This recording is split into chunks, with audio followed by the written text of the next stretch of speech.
Thank you so much for being a part of the LCSW Vibe Tribe. Yes, and I'm doing something special for you guys for Social Work Awareness Month. Yes, it is Social Work Month. We're in March. So I don't know when you're watching this video, but if you're watching it in March, we're offering an additional 10% off everything on our website.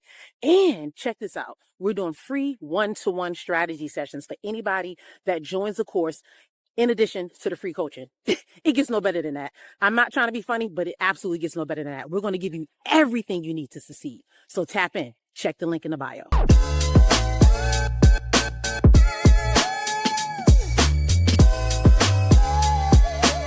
It's your girl, Ariza, a licensed clinical social worker, test prep guru, and the most newest credential I have. I thought I'd share it with my crew. This is brand new. A lot of people don't even know about it.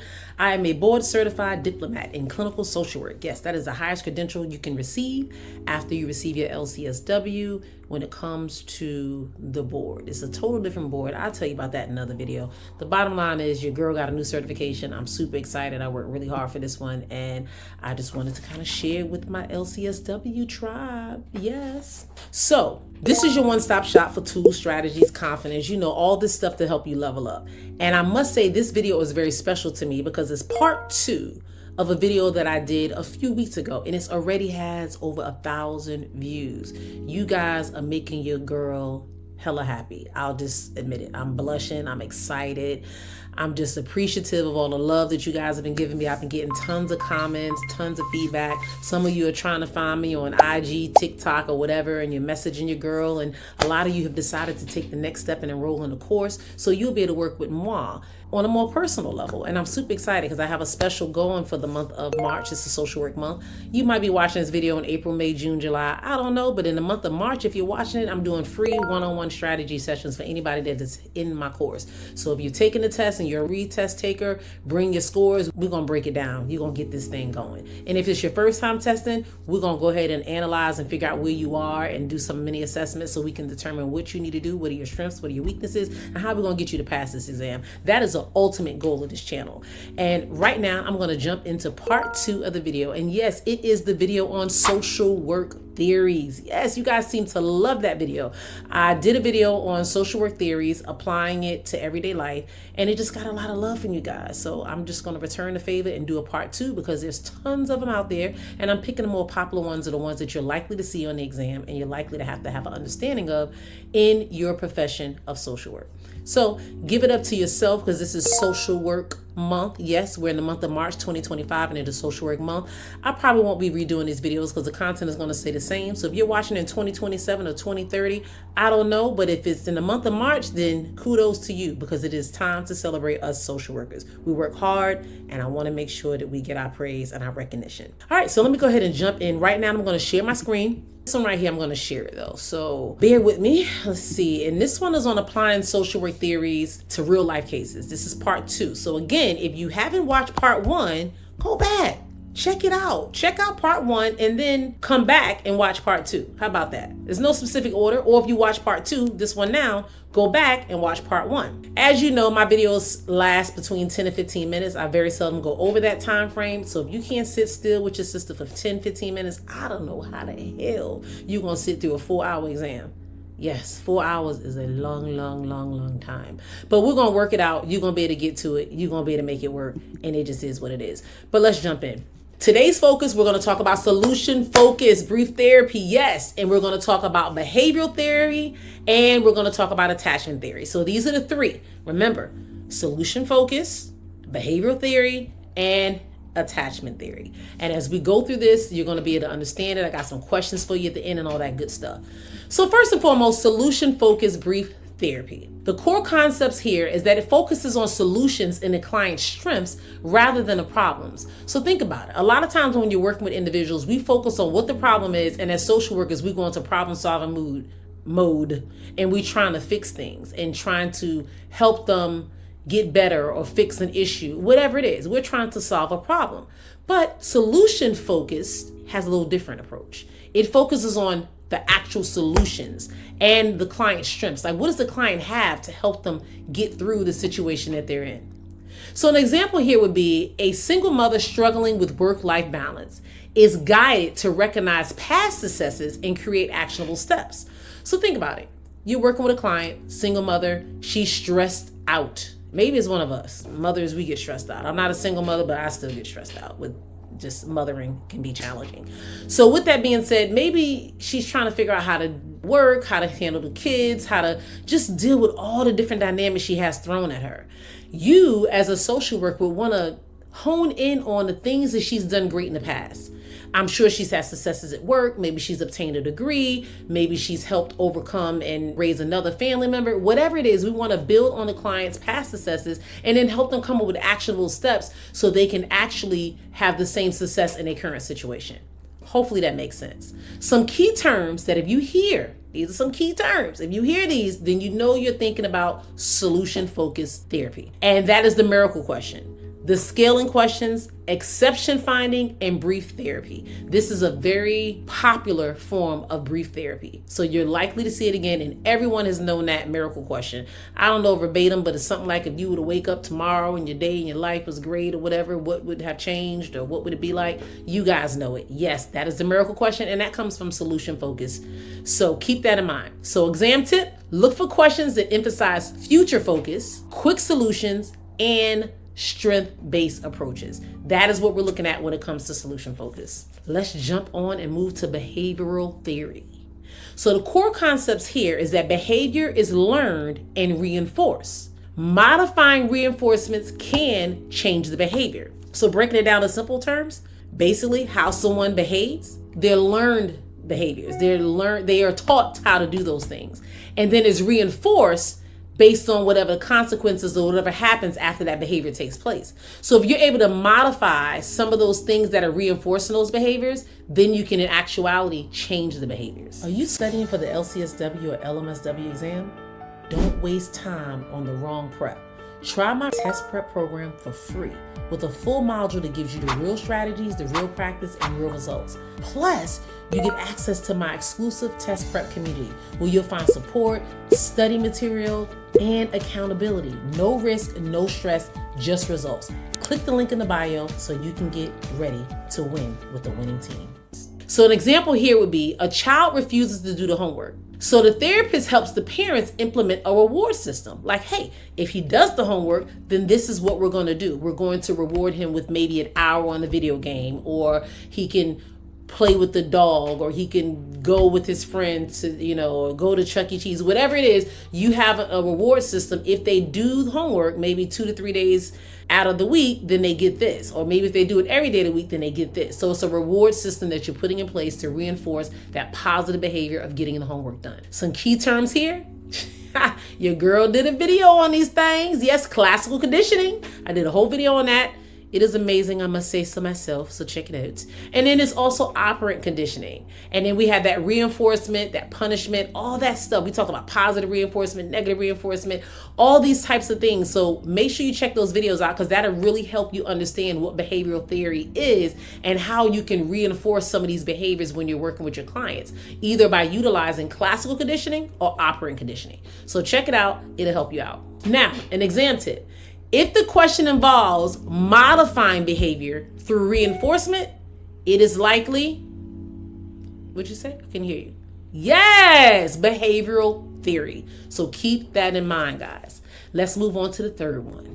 We're doing real good with this time. I might have to slow down a little bit. The New Yorker's coming out of me and I'm talking really, really fast.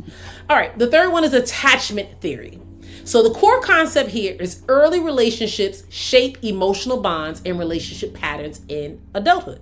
Now I'm gonna pause right here, because I also did a video on attachment theory, and I see people are watching it, but they're not really watching it. So I suggest you go back and check it out, because if you notice, a lot of the videos that I have done, they kind of overlap.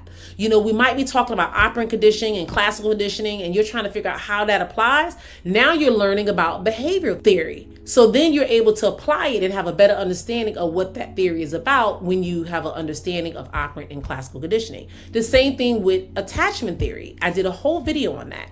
Attachment styles. That's really popular and really common, but a lot of times people don't know how to apply that. So that video is one in itself that focuses just on that.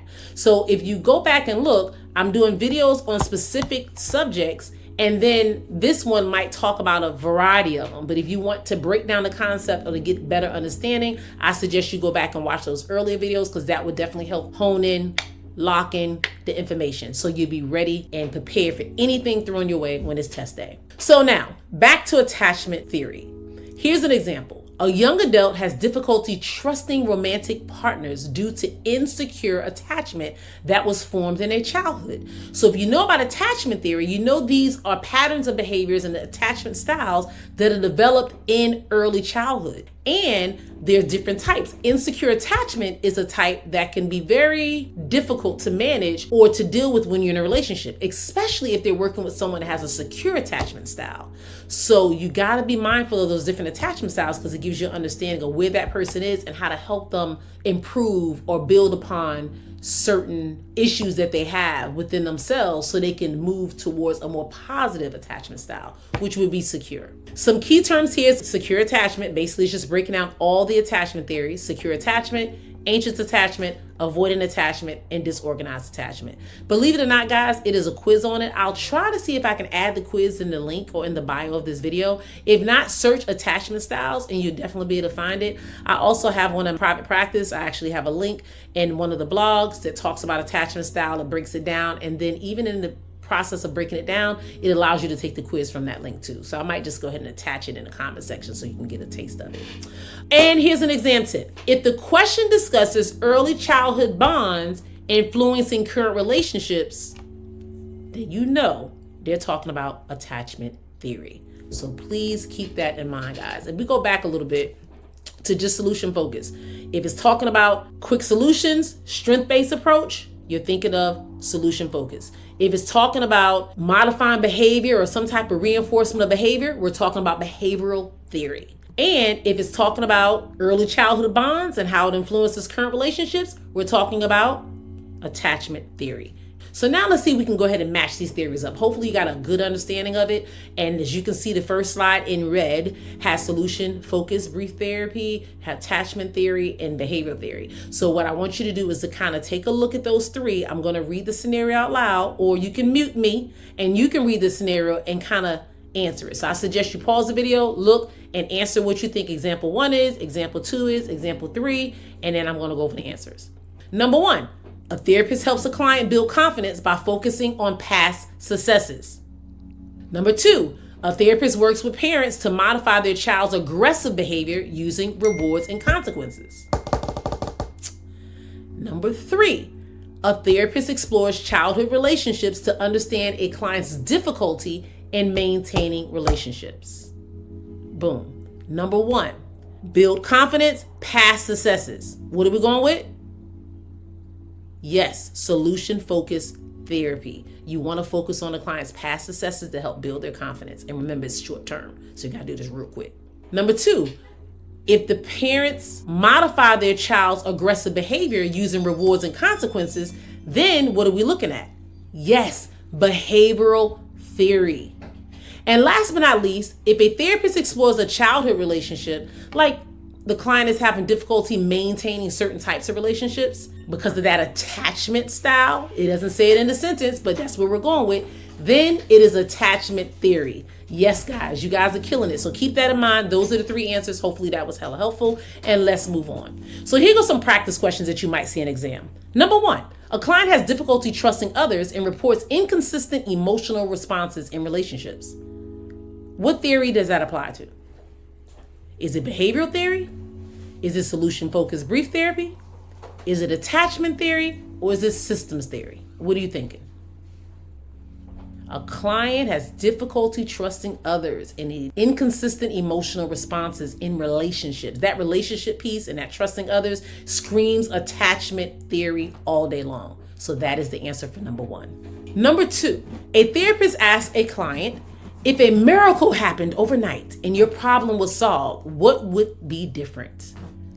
I kind of gave you guys the answer at the beginning of this presentation, but hopefully you were listening. And what is it? Absolutely C, solution-focused brief therapy. Yes, that is that miracle question. Keep it in mind, guys. That is what you're going to see. So hopefully these 3 were really helpful. Hopefully you got an understanding of it. If you need a deep dive and you feel like you're studying, but you're just not able to get to the root cause of what is preventing you from answering these questions and having a thorough understanding, connect with my course. Go to the site, coachingtheelite.com. You'll see the courses at the top. You click on it, go ahead and purchase. You're good to go.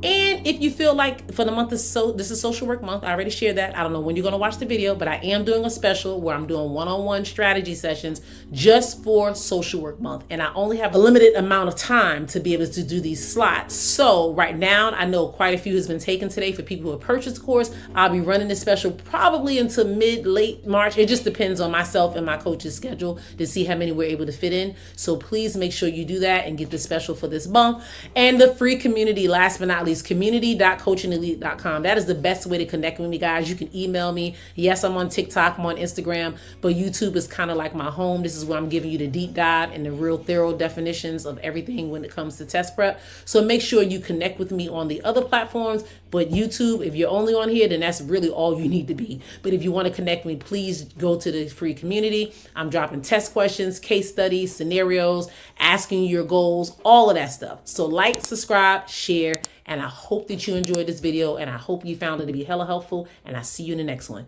Be blessed.